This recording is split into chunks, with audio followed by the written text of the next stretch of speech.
the Juniors Achievement Association, as well as the Duke of Edinburgh Awards. We also recently assisted the National Union of Public Workers with their Education Outreach School. In these tangible ways, we have demonstrated our strong commitment to the development of our youth. Within the last few years, the local environment has proven difficult, particularly for the more vulnerable people, and it's especially important for us to find ways to assist wherever possible during this time. With the changing dynamics of the Barbadian environment, a great part of our focus in giving here at ICBL has been on education, and as we remain dedicated to the community development by supporting the National Council of Parent-Teacher Association, we are again showing our commitment to the social assistance programs conceptualized by the association for the continued education of our Barbadian students.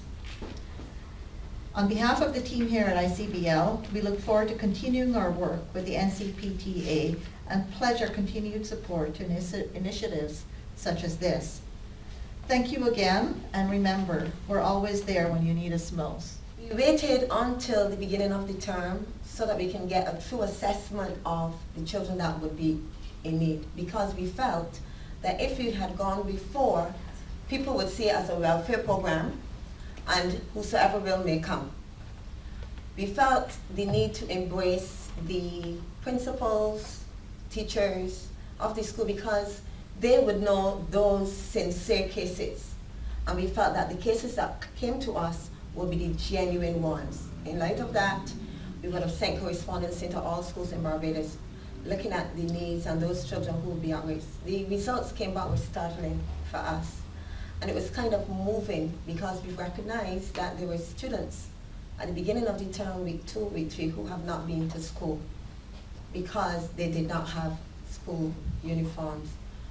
Instances came to us where there was a child who a friend of mine saw by the wayside. She goes to school in the north, and she stopped to give her a ride and asked, "Why were you here?" And the child said she was on the bus and she felt ill.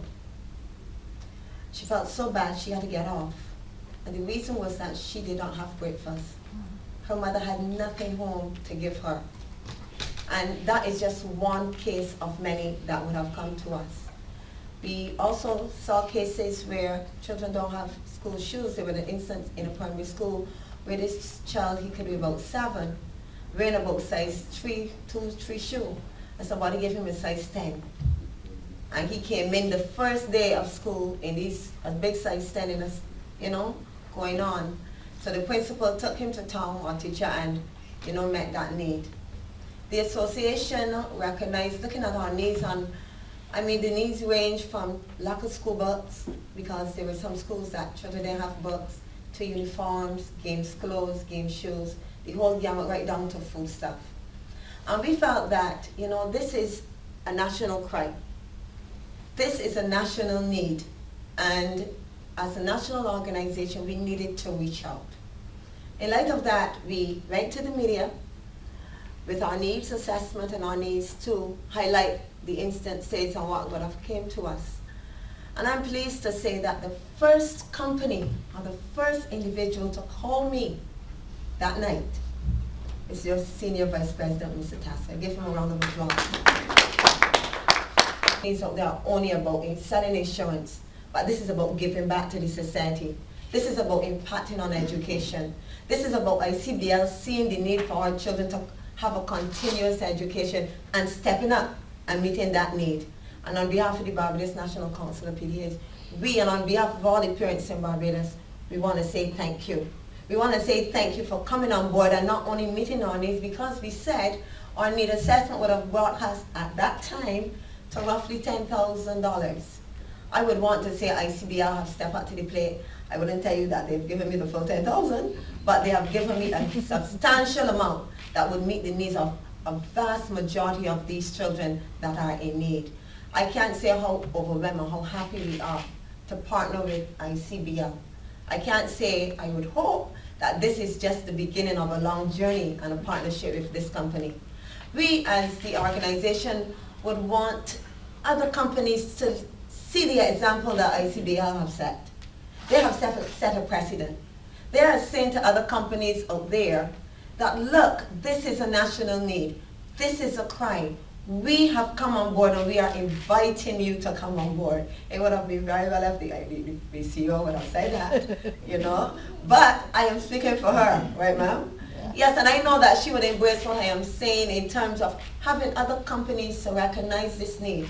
Having other companies say, well, look, this is a national crime. I would want to say, I want to call another company Rent a Kill, has offered and developed a program that their members will commit each month some portion of their salary for the next 3 months. And I think that that is also a good start. That is also another initiative that other companies should come on board, because, you know, children are our next generation. And we are aging society, we are growing. So if we want to be safe and secure in a good society, we have to make sure that we meet the basic needs. The needs are coming all the time. So you could imagine how overwhelming it could be.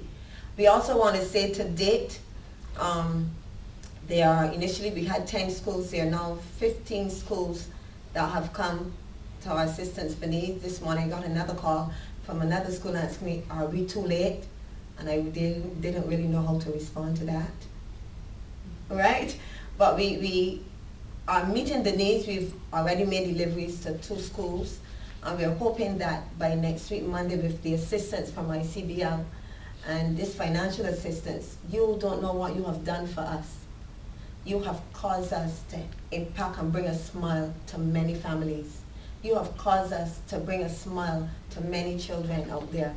Even though you're not there physically providing and giving, you don't know how you have saved a generation.